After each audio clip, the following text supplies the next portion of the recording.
A paz gloriosa de Deus, nosso Criador, esteja com você e com todos aqueles que acompanham o meu canal. Antes de começar o vídeo, eu quero pedir a você que você deixe o teu like, se você gostar do vídeo. E se você também não gostar, deixe o seu dislike. Tanto o like como o dislike, ele é muito importante para a divulgação do canal. E se você ainda não é inscrito, já coloque o teu dedo no botãozinho vermelho de inscrição e inscreva-se no canal para você também ser beneficiado pelo conteúdo que eu produzo aqui neste canal. O tema que eu irei abordar hoje aqui é um tema que tem sido pedido ao longo dos meses. Muitos irmãos têm mandado e-mail, têm entrado em contato e pedido para que eu aborde o tema sobre a Santa Ceia. E hoje foi o tema que eu escolhi para trazer a todos vocês. Para falar sobre a Santa Ceia, eu, você, nós todos, nós temos que procurar entender e saber qual o significado que esse ato retrata em nossas vidas. O que o ato da Santa Ceia significa na vida do cristão? O próprio Senhor Jesus, ele ordenou e mandou que nós celebrássemos a Santa Ceia para relembrar da sua morte e do seu sacrifício, fazendo esse ato até que ele retorne vir buscar a sua igreja. 1 Coríntios 11, versículo 26. A Santa Ceia possui dois símbolos: o pão e o vinho. Vamos falar agora sobre o pão. O que o pão representa? Muitos pediram que eu fizesse este vídeo abordando esse tema justamente por circunstância do pão da Santa Ceia. Mas por quê? O pão, ele simboliza e representa o corpo de Jesus Cristo. Em Lucas 22, verso 20, Jesus diz: "Este é o meu corpo que é dado em favor de vós." Há uma discussão muito grande em relação ao pão, o pão servido na Santa Ceia. Algumas denominações usam um pão asmo na Santa Ceia, um pão sem fermento. Já outras denominações colocam um pouco de fermento no pão da Santa Ceia, para que fermente um pouco a massa do pão, que é o caso da nossa congregação cristã no Brasil, que é acostumado a usar um pouco de fermento no pão da Santa Ceia. Os que defendem o pão da Santa Ceia sem fermento, eles usam de evidências muito fortes à primeira vista, para que não seja usado fermento no pão. Porque o fermento nas escrituras sagradas sempre é representado de uma maneira desfavorável e negativa. O fermento sempre é contrastado ao pecado, à corrupção e à degradação. Jesus, ele instituiu a Santa Ceia em uma celebração de uma Páscoa judaica. Era uma celebração que relembrava a libertação do povo de Israel da escravidão no Egito durante 400 anos. E no dia 14 do mês de Nisan, no calendário judaico, Jesus celebrou esta Páscoa com os discípulos. E nela instituiu a Santa Ceia, que no novo pacto, na nova aliança, seria também uma forma de relembrarmos da nossa libertação do pecado e da maldição eterna. Relembrarmos que Jesus, pela sua morte, nos libertou da escravidão e da servidão do pecado. A Páscoa judaica era celebrada com pão asmo, sem fermento e com vinho. Por isso que aqueles que são contra o fermento no pão da Santa Ceia fazem tanta divergências com aqueles que acham que não tem problema algum o pão da Santa Ceia ser fermentado. Porque o pão da Santa Ceia representa o corpo de Cristo. E Cristo não tinha pecado no seu corpo, porque ele era santo.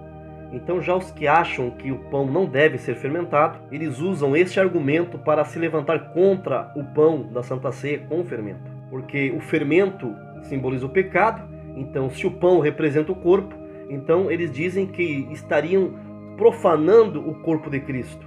Biblicamente, eu analisei os dois lados, as duas teorias, do pão fermentado e do pão sem fermento. Nas Escrituras e no Novo Testamento, não há uma especificação expressiva de que o pão tem que ser asmo, sem fermento, ou tem que ser com fermento. Porque se houvesse necessidade de saber dessa peculiaridade sobre o pão, com certeza o Espírito Santo teria guiado Mateus, Marcos, João, Lucas e até mesmo o apóstolo Paulo e os demais apóstolos para que colocassem uma orientação bíblica a respeito de que tipo de pão que poderia ser servido na celebração da Santa Ceia. A Santa Ceia, ela é uma substituição da Páscoa.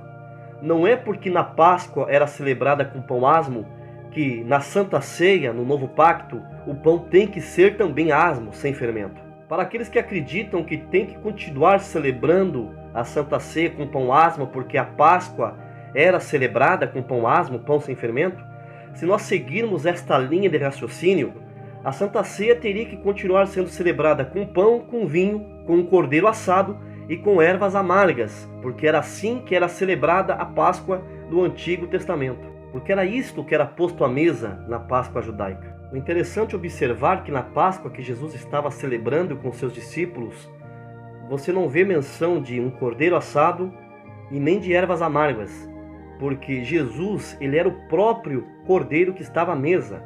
Na Páscoa, o cordeiro assado representava o cordeiro que era sacrificado em favor do pecado do povo. E Jesus ali se representava o Cordeiro de Deus que tem o poder de tirar o pecado do homem. A ordem bíblica é celebrar a Santa Ceia com pão e com vinho. Você vê Jesus dando graças com o pão, você vê o apóstolo Paulo dando orientações sobre a Santa Ceia, falando sobre o pão, mas você não vê em parte alguma ele dizendo qual tipo do pão teria que ser servido na celebração da Santa Ceia. Para você que defende que o pão da Santa Ceia tem que ser sem fermento, porque o fermento simboliza o pecado e o corpo de Jesus não tinha pecado, e que um pão com fermento na Santa Ceia profana o corpo de Cristo, então o que você me diz deste versículo que eu vou citar agora? Levando ele mesmo os nossos pecados no seu próprio corpo, sobre o madeiro, para que, mortos no pecado, pudéssemos viver para a justiça, e pelas feridas fosses sarado. Jesus era santo, Jesus nunca pecou. Jesus não tinha pecado dele próprio no seu corpo, mas ele levou no seu próprio corpo os nossos pecados. Isso depois da sua morte. Jesus morrendo, ele carregou no seu corpo os meus, os teus e os nossos pecados. Então, quando celebramos a sua morte na Santa Ceia, partimos o pão que é o símbolo do corpo do Senhor Jesus, que levou sobre si, sobre o seu corpo, os nossos pecados. Então, se o pão da Santa Ceia tiver um pouco de fermento, não há problema algum, porque se o fermento representa o pecado, Jesus Cristo levou no seu próprio corpo os nossos pecados. Visto então que o pão com fermento simboliza o corpo de Cristo, que levou sobre si os nossos pecados. É fácil raciocinar. Então, nessa lógica que eu estou expondo para você, não há problema algum, pecado algum e não há profanação alguma em celebrar a Santa Ceia com pão com um pouco de fermento. Outro símbolo usado na Santa Ceia é o vinho. O vinho representa a nova aliança e o sangue do Senhor Jesus que foi derramado por nós. O vinho representa o novo pacto que foi selado com o sangue do Senhor Jesus. Alguém que desaprova servir vinho alcoólico na Santa Ceia e diz que melhor servir suco de uva, e neste caso também não existe nas Escrituras uma regra específica se deve-se servir suco de uva ou vinho na Santa Ceia. Todo este paradigma só serve para complicar o Evangelho e dividir os cristãos. O que é relevante no meio cristão é celebrar o ato da Santa Ceia. Esse é o mandamento, celebrar a Santa Ceia em memória de Jesus até que ele volte. Mas qual data? Semanal, mensal ou anual? É algo lógico. Se Jesus estava celebrando a Páscoa, que era uma lembrança, uma comemoração da libertação do povo da escravidão no Egito, essa celebração era comemorada anualmente. Jesus, ele instituiu uma nova celebração, um novo sacramento para os cristãos.